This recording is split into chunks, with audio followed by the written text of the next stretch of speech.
empty the chamber on them. And how do you do that? 4 to 6 seconds, point 8 to 20 feet, everything you got. Welcome to the Morning Scoop. It's game day. We aren't even going to wait for Urban today because we are ready to rock. It is September 3rd. It is Saturday. It is Notre Dame Day. It is time for the boys to get their first home victory. So with that being said, this is going to be a very exciting day. Obviously, we are the marquee matchup at 7:30 on ABC tonight, and the whole world is going to be watching, and we are jacked for that. So, but before, as always, we are thankful for you guys, grateful for you guys. Our game thread on BuckeyeScoop.com will be insane. You should become a premium member. You should try it. You probably love it. It is the best board on the internet. It is a very, very high level place. Some very, very good posters, very, very smart people, and the best staff in the industry. So I would love to have you guys join BuckeyeScoop.com. Try it out for the game today. I think you'd enjoy it. It's $12.99 for the first month, and I think you guys would really like it. So that being said, I want your predictions in the comments. Predict the game. If you guys come close, might want a free sponsorship or a free membership to Buckeye Scoop. If you get it on the dot, you will get a free membership. If you get the score right on the dot, I will give you a free membership. So fill those comments up with your projections for this game. I think is going to be a very high scoring affair. But as always, like this content, subscribe to it. We appreciate you guys. We love you guys. Thank you guys so much.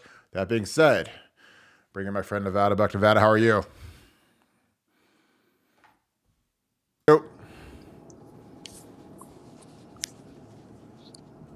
Nevada, how are you?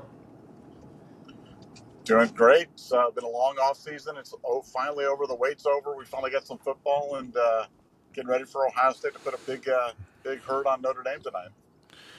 Yeah, I'm excited about it. Real quick, what is your score prediction for the game, and how did you get to the conclusion of the number you picked? Well, I've got the number 45-17, but I think it's one of those games that's going to be a little bit closer for one half than maybe it should be. I think there's going to be a little bit of a feeling out period. I think Notre Dame's going to come out. They're going to try some trickeration. I think they're going to go for it on fourth down all over the field. I think they're going to try to keep that defense honest with some constraint plays, reverses, making bootlegs, double moves, et cetera, et cetera. And I think eventually the talent level on the Ohio State offense is going to take over. Ryan Day's experience is going to take over, and I think eventually Ohio State takes them to the woodshed. 45-17 is what I got as the final.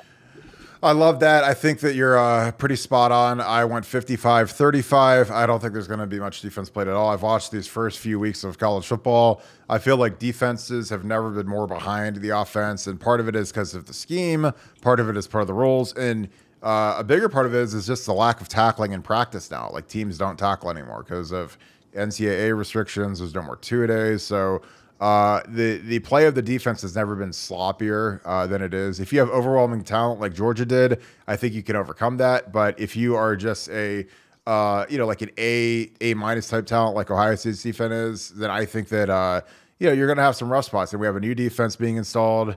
Oklahoma State gave up like 44 points to Central Michigan last night. So obviously they're missing Jim Knowles severely. But I think there's going to be some jitters. I think there's going to be some blown coverages. I think that Jim Knowles is going to be extremely aggressive, and sometimes that does bite you in the butt. And I think that, this quarterback, is going to scramble on us. I think that's going to be the only way they can stay in the game is if he moves the chains with his legs and he gets around our pass rushers. And, he's capable of doing that. He was a highly touted kid, obviously being from Notre Dame, but it's going to be real interesting to see how close it is after the first quarter. How much our offense can move the ball, and how the new guys in the middle, the two guards, hold up against Notre Dame's defensive line. I think the only guy that scares me on Notre Dame's entire team is their defensive end. I think we'll have a plan for their tight end, especially with their lack of receivers. But I'm excited about it. Nevada, what's the key to the game for you, for Ohio State to put up that number? What are you looking for out of Ryan Day and the offense and Jim Knowles in that defense?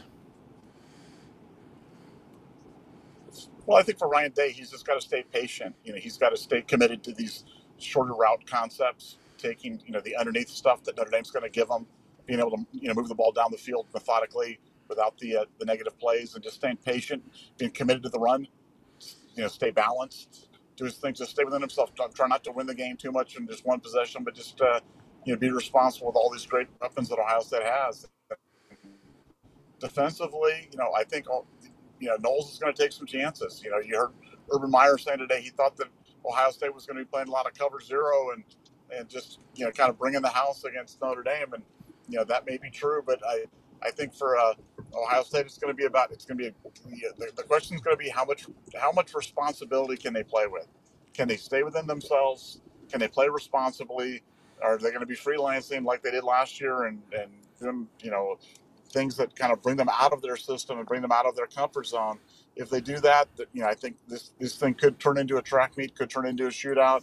But hopefully Knowles has kind of instilled that discipline into the defense where they come out and play like the Silver Bullets of old. And we'll see. You're saying 35 points. Obviously, you're expecting Notre Dame to be running it up and down the field with some impunity as well. Yeah, it's not really as much of an indictment against Ohio State's defense. I just think its defense in college football as a whole. I mean, we watched, the Pittsburgh game last night. We watched Purdue. A lot of points are being scored in college football in the modern age. And, I think that as good as Jim Knowles is, it is his first game. It is a top 5 opponent. There's going to be some miscommunications, some butterflies. It's going to be loud.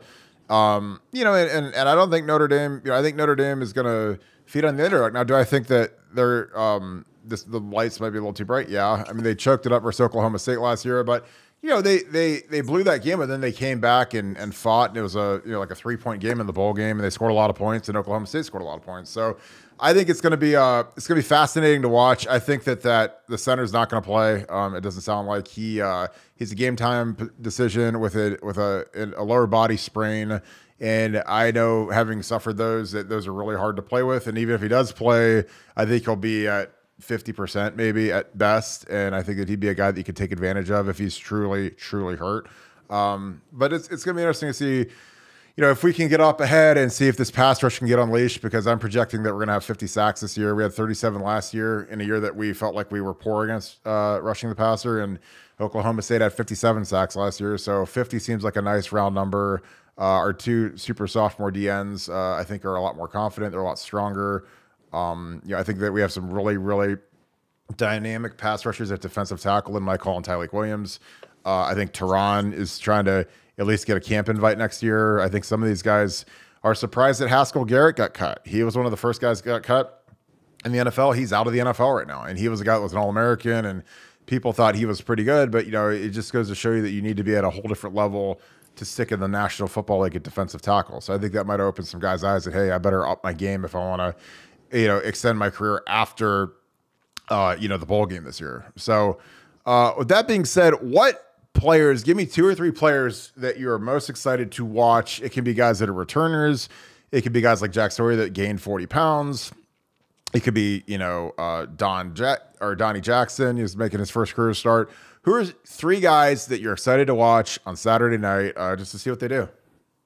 Well, I mean, my eyes are going to be on Paris Johnson at left tackle to see what he's got. He's, obviously he's got every accolade. He's got every physical attribute you'd like. Now he's moving out to left tackle for the first time. And let's just see how he does. I mean, this is going to be a great matchup for him. He's got a great opponent. We're going to find out a lot about Paris Johnson, about just how good he is right now. And, that'll be one of the things that I will not be able to, take my eyes off of for sure. The second thing is going to be the linebackers.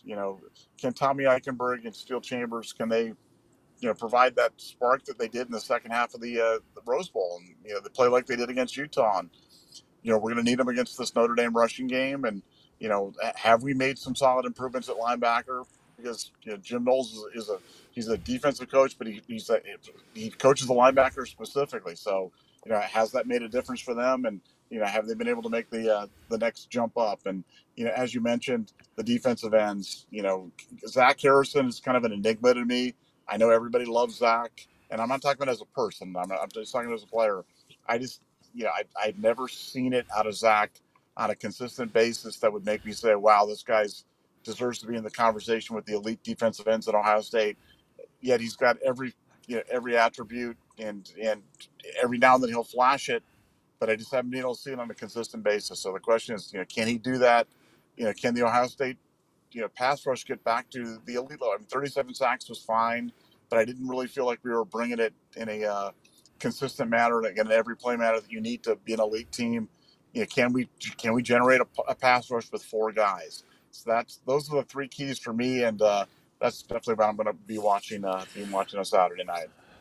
Yeah, and when we have 37 sacks last year, and you get like 11 of them against Akron, and we really run the numbers up versus the poor teams. But when you play a team like Purdue, who they're not exactly Alabama, we don't get a single pressure. That's a lot more telling than just the generic numbers. I always like to see who the sacks come against, and how proficient are we versus good teams, because it doesn't matter if you can get 11 sacks against Akron. That's not going to help you when you play Georgia, Bama, or Clemson in the college football playoff. For me, the 3 guys I really want to watch, obviously Donovan Jackson wears my number 74, so I'm really excited to see how he does. Super excited about his talent and his ability. He's nasty. He's a great kid. He doesn't act like a 19-year-old, acts like a 28-year-old NFL veteran. So I'm excited to see him. Jack Story, obviously, we've waxed poetic about Jack. We were excited about him at this point last year. He is a little too light. He got tossed out of the bar a few times when he was a young kid. Got a lot of pride. He's up to 268 now. He's a heavy kid, heavy hands, a kid that can bull rush. He's got a spin move. He's a good athlete. He's nasty. He's mean.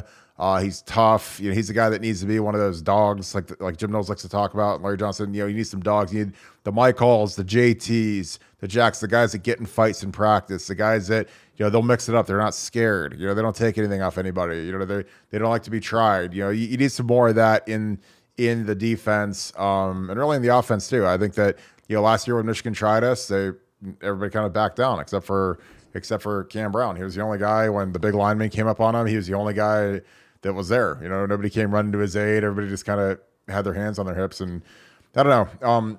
Defensively, a guy that I really can't wait to see is Tommy Eichenberg. I think he's going to have a huge year. I think that this is a Tommy Eichenberg kind of game, an inside the box, run the ball kind of game where he can really excel. Again, like when we play Wisconsin, Iowa, Michigan State, Michigan, these guys, this is a Tommy Eichenberg kind of game. I project that he'll be the defensive MVP on Saturday. Offensively, I really think that Jackson Smith and Jigba is going to eat. This is a coin flip between him and Marvin Harrison Jr. in terms of who's going to get off more versus a leaky secondary that I don't think can run with our wide receivers. To lock this thing down, Nevada, any final thoughts? Kickoff is coming soon, and we are ready to rock. Thoughts on the game thread, thoughts on BuckeyeScoop.com, thoughts on us helping make our subscribers even smarter football fans. Well, yeah, that's our goal. Our goal in all these podcasts and goal in all of our interactions on the board is to make you a little bit smarter, give you a little bit of information you didn't know, give you something unique, some unique piece of information. Hopefully we've done that for our subscribers. If you're not a subscriber, please join.